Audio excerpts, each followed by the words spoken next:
While we can certainly draw and create a normal curve and this unimodal symmetric curve for any situation where it applies and fill it in with its particular mean and count off its particular standard deviations and create those differently from every problem based on the context that we're given, sometimes it's nice to standardize things. The way to standardize these mean and standard deviation drawings or situations is to use what's called a z-score. It's a measurement that's converted to standard units. The way you calculate a z-score is you take the value in question, subtract the mean, and then divide that by the standard deviation. So what it does is it just converts everything to a little bit simpler of an image. What it will look like then is, again, your mean is in the center. The center becomes 0. That's a z-value of 0. Okay, and then what it does is one standard deviation above is a z-value of 1, a z-score of 1, and then you have a z-score of 2 and a z-score of 3. And you have a z-score of -1, a z-score of -2, and a z-score of -3. So it's when you take all the context out and you convert these values to what we call z-scores, then every situation will kind of have this same look to it. This is called, when you do this, when you have a normal curve with the mean 0 and the standard deviation in z-scores, the standard deviation becomes 1 because we're counting by one value as we go out. This is called the standard normal curve because, again, it's been standardized. The mean is at 0 and the standard deviation is 1. Okay, so if you ever hear anyone refer to the standard normal curve, that's what they're saying. They're saying, okay, we've standardized everything so that now the mean is at 0 and the standard deviation is 1. So basically what a z-score does is it tells you how many standard deviations your observation is from the mean. Hence, a z-score lower than -2 or higher than +2 is still considered unusual, right? So if we're out here, it's unusual. Or if we're back behind here, we're unusual.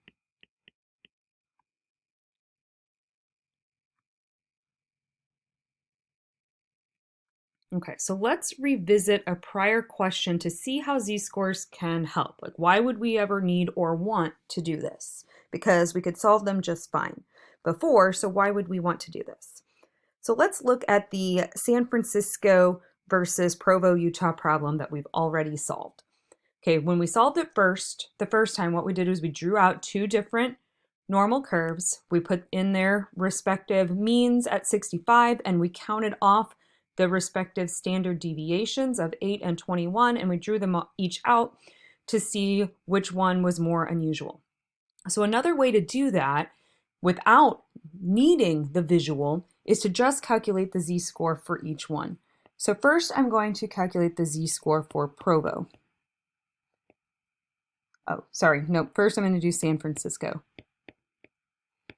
Okay, so if I wanted to calculate the z-score for 47, basically, what I'm going to do is I take that data value, 47, subtract the mean, and divide by the standard deviation. And that's the formula. So we get -18 over 8. We get -2.25. So I can see immediately, just this quickly, without having to draw it and mark it all off, this z-score comes out below -2. So I can say, yes, that's an unusually low temperature for San Francisco. Then I can turn and look at Provo, and I can do the same thing. The z-score for a 47-degree there is 47 minus 65, but divided by the standard deviation of 21. So I still get negative 18, but this time over 21. When we divide that out, we get negative 0.857. I'll keep a few places there. So in this case, I would say no, this is not unusual, because that's not even below 1 standard deviation below the mean. So it's much closer to the mean. It's definitely not all that unusual. So you can see that using a z-score to answer some of these questions can actually be a lot faster. If you don't feel that you need that visual, then doing it this way can be pretty quick and to the point.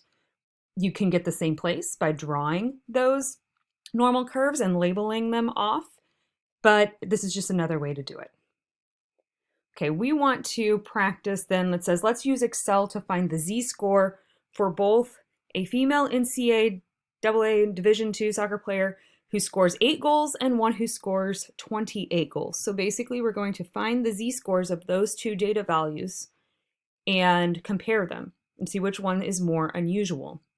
We are to assume that the data we have is a sample of the larger population. So again, that's important so that we are using the correct standard deviation calculation. So I've got that information still up from when we did those. So we're going to use the sample standard deviations here, and we're also going to need this mean value. So we've already done most of the what we need to do on our list here, like the data is already there. We already have the mean and sample standard deviation. You can do this however you want because like you saw, we did this 3 different ways to get those values. The fastest way is to just do this since you also need the mean as well. So it's kind of the quickest way to get this value as well as this one. But you can certainly just type those 2 values in, like do your equals standard deviation and do your equals average to get those values. For me, I would probably just manually calculate the z-score at that point because it's very easy. We just did it where I can just take the value minus this, then divide that, whatever I get, by this standard deviation and do it. But if you would like to do it in Excel, so again, I'm going to do first the z-score of 8. So let's go ahead and do that one. What we can do is you could just manually type in equals, and then first what we want to do, we want to, in parentheses, because it's on top together, we want to take the value that we have, so 8 in this case, minus, then we want to subtract the mean, so I could do that, parentheses, then I want to divide that by the sample standard deviation, so I can do it like that. I could also find the z-score of 28, same way. So I could do equals, this time I'm doing 28 minus the mean, close it up, divide by the standard deviation, and there we go. So I can look at these and compare them. It looks like the z-score of 28 goals is more than 2 standard deviations above the mean. So this is more unusual than this. Notice that the sign does not affect that. The fact that this is positive and this is negative, that does not affect whether it's more unusual or not. That just tells you which direction it was from the mean. Because again, the mean is about 15 to 16 goals. So what this is saying is that 8 is just a little bit closer to that mean. It's not as unusual than a 28. There is also, and this works if you just are calculating kind of one-off z-scores. Of course, you could lock these in. You could insert the dollar signs if you need to on these so that if you had a whole bunch of them you needed to do, you could pull down this formula so you can adjust depending on what you need to do. And I actually just learned today of a different formula. It's called standardize. So you can also do this by saying equals standardize. Whoops, I don't want to do that. Then you put in your data value. So if your data value is somewhere in a cell, you could go click that cell, or for me, I'm just manually typing it in. So you can say standardize, I want to standardize 8. Then you click on your mean, comma, then you click on your standard deviation, close it up, and notice it gives me the same answer there. So there are a lot of different ways you can get these z-scores. You can just do it manually. They're not hard calculation. These aren't hard calculations. You can just type it in, type the actual formula in where you're subtracting and then dividing, or you can use this standardized formula as well.